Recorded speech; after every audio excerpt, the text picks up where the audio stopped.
வணக்கம். டக்குன்னு ஒரு சிக்கன் குழம்பு எப்படி வைக்கிறதுன்றத பார்க்கலாம். கொஞ்சமா எண்ணெய் ஊற்றியாச்சு. வெங்காயம் பெருசு பெருசா அரிஞ்சிருக்கேன், இதையும் எடுத்து போட்டுக்கலாம். தக்காளி எடுத்து போட்டுக்கலாம். இஞ்சி கழுவிட்டு தோல் சீவிருக்கேன், அதையும் போட்டுக்கலாம். பூண்டு கழுவிட்டு போட்டுக்கலாம். 2 சிகப்பு மிளகாய், கொஞ்சமா தேங்காய், கொஞ்சமா கருவேப்பிலை, பட்டையும் பிரிஞ்சி இலையும் சேர்த்துக்கலாம். மிளகு கொஞ்சம், ஜீரகம் கொஞ்சம், சோம்பு கொஞ்சம், தேவையான அளவு கல் உப்பு சேர்த்துக்கலாம்.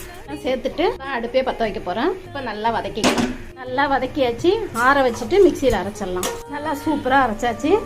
அதே சட்டிலேயே தாளிச்சுக்கலாம். எண்ணெய் ஊற்றிட்டேன். கொஞ்சமாக நான் நெய் சேர்த்துக்குவேன். சிக்கன் சாஃப்டாக இருக்கும். அரைச்ச விழுதை சேர்த்துக்கலாம். நல்லா வதக்கிக்கலாம். கொஞ்சம் மிளகாத்தூள் சேர்த்துக்கலாம்.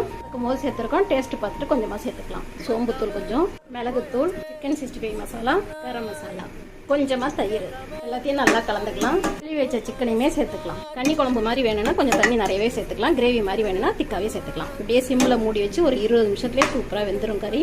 சுவையான டக்குன்னு செஞ்ச சிக்கன் குழம்பு ரெடி ஆயிடுச்சு. இது போல வீடியோ சப்ஸ்கிரைப் பண்ணிட்டு பாருங்க. பிடிச்சிருந்தா லைக் பண்ணுங்க.